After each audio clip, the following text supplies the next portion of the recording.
ان الحمد لله نحمده ونصلي على رسوله الكريم اما بعد فاعوذ بالله من الشيطان الرجيم بسم الله الرحمن الرحيم ويحل لهم الطيبات ويحرم عليهم الخبائث۔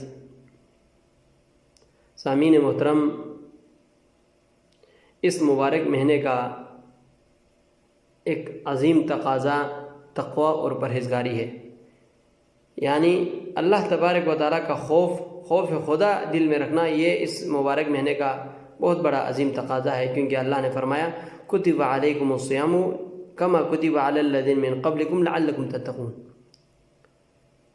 تم پر روزہ، اے ایمان والو، تم پر روزہ فرض کیا ہے، تم سے پہلے بھی امتوں پر فرض تھے، تاکہ تم پرہیزگار بن جاؤ، تقوی پرہیزگاری اختیار کرو۔ یعنی اس مہینے میں بعض ایسے بڑے بڑے گناہ ہیں، بعض ایسی بری عادتیں ہیں جو باقی مہینوں میں جاری رہتے ہیں، لیکن اس مہینے میں آ کر وہ کافی رک جاتا ہے۔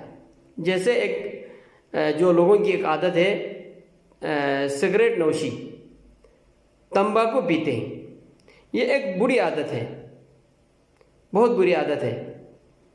یہ اس مہینے میں بہت سے لوگ دیکھو نا 12 14 گھنٹے 15 گھنٹے رک جاتے ہیں، فجر سے لے کر مغرب تک سگریٹ پینے والے لوگ بھی چھوڑ دیتے ہیں۔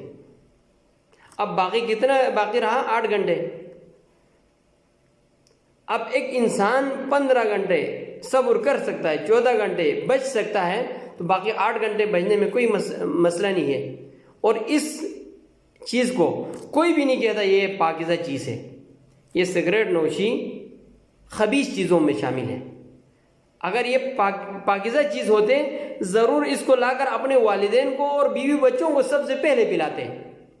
کوئی باپ ہے یا کوئی بیٹا ہے جو اپنے باپ کو سگریٹ لا کر پلا دے، یا کوئی بیٹا ہے یا کوئی رشتہ دار جو اپنے رشتہ داروں کو سگریٹ پلائے، یا کوئی باپ اپنے بچوں کو، اپنی بیوی کو سگریٹ پلائے، سب سمجھتے ہیں یہ خبیث ہے۔ حتیٰ کہ اس ڈبی پر بھی لکھا ہوا ہے سگریٹ نوشی مضر صحت ہے، صحت کے لیے مضر ہے، اور یہ کینسر کا سبب بھی بنتے ہیں۔ یہ سب کچھ لکھنے کے باوجود بھی ہم اس چیز کو استعمال کرتے ہیں۔ تو یہ مبارک مہینہ اگر کوئی انسان اخلاص کے ساتھ اس سے بچنا چاہے تو آرام سے بچ سکتے ہیں۔ جس طرح باقی 15 گھنٹے بچا لیا اپنے آپ کو، تو باقی 8 گھنٹے اس سے دور رہنے میں کوئی مسئلہ نہیں۔ اور اس کی حرمت کے کئی اسباب علماء کرام نے بیان کیا۔ بعض لوگ اس کو حرام نہیں سمجھتے، لیکن علماء کرام فرماتے ہیں 4 اسباب کی وجہ سے یہ سگریٹ نوشی حرام ہے۔ اس میں کوئی شک نہیں ہے کہ یہ سگریٹ خبیث چیزوں میں سے ہے، پاکیزہ چیزوں میں نہیں ہے۔ اللہ تبارک و تعالیٰ نے ہمارے لیے پاکیزہ چیزوں کو حلال کیا ہے اور ناپاک گندگی کو ہمارے لیے حرام کیا۔ اسی آیت کا ترجمہ ہے وَيُحِلُّ لَهُمُ الطَّيِّبَاتِ وَيُحَرِّمُ عَلَيْهِمُ الْخَبَائِثَ۔ اللہ تعالیٰ نے تمہارے لیے حلال چیز کو، یعنی پاکیزہ چیز کو حلال کیا ہے، حلال کرتا ہے، اور ناپاک گندگی کو تمہارے اوپر حرام کرتا ہے۔ اور اس میں سب سے پہلے یہ خبیث ہے، اس میں کوئی شک نہیں ہے۔ اور دوسری بات یہ مضر صحت ہے۔ دنیا میں کوئی ڈاکٹر ہیں جو کہتے ہیں یار سگریٹ پینا بہت فائدہ ہے، حتیٰ کہ عوام میں سے جو پینے والے لوگ بھی ہیں ان میں بھی بہت سے لوگ کہتے ہیں یار یہ مضر صحت ہے، بس جب اس کی عادت لگ گئی ہم اس سے نکل نہیں سکتے۔ تو یہ ایک مضر صحت ہے۔ اللہ تبارک و تعالیٰ نے قرآن پاک میں ارشاد فرمایا وَلَا تُلْقُوا بِأَيْدِيكُمْ إِلَى التَّهْلُكَةِ، اپنے ہاتھوں سے اپنے آپ کو ہلاکت میں نہ ڈالو، یعنی سگریٹ پی کر اپنے آپ کو ہلاکت میں نہ ڈالو۔ بہت سے کینسر کے مریض ہیں اس سگریٹ کی وجہ سے یہ اس مرض میں مبتلا ہے۔ اور تیسری بات یہ فضول خرچی ہے، یہ کوئی فائدے والی چیز نہیں، یہ فضول خرچی میں کوئی شک نہیں، یہ فضول خرچی ہے۔ ان المبذرین کانوا اخوان الشیاطین، یہ فضول خرچی کرنے والے شیطان کے بھائی ہیں، اللہ کے قرآن میں ارشاد فرمایا۔ اور آخری چیز یہ دوسروں کو تکلیف پہنچاتی ہے۔ دیکھو کوئی بھی اگر سگریٹ پینے والے کسی بندے کے ساتھ آپ بیٹھ جائے تو بہت بدبو سے تنگ ہو جاتے ہیں۔ کبھی کبھار ہم نماز میں کھڑے ہوتے ہیں تو دائیں بائیں اگر کوئی سگریٹ پینے والے ہو، پوری نماز ہمیں بے سکون ہو جاتی ہے۔ چی جائے کہ وہ فرشتے جو نماز میں کھڑے ہیں ان کو تکلیف نہیں ہوگی۔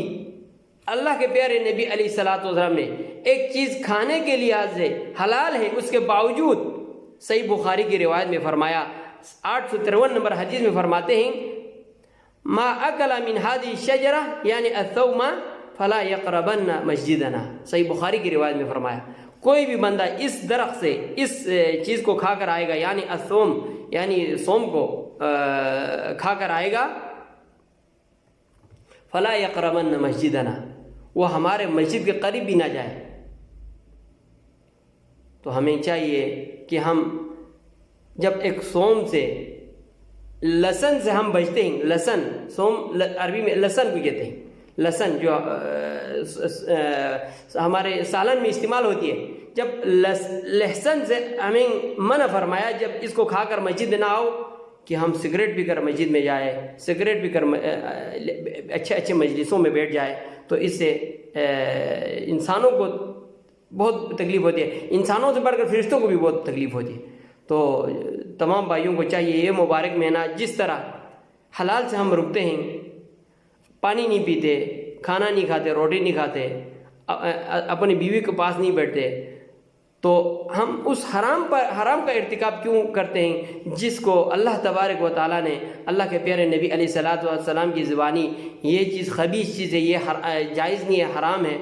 اس کی علماء کرام نے بہت سے اسباب بتائے ہیں اس کی حرمت کی, تو ہم اس سے نہ بچے. اللہ تبارک و تعالیٰ سے دعا ہے اللہ تبارک و تعالیٰ ہمیں اس خبیث چیز سے, سگریٹ نوشی سے ہمیں بچنے کی توفیق عطا فرمائے. وآخر دعوانا ان الحمد للہ رب العالمین.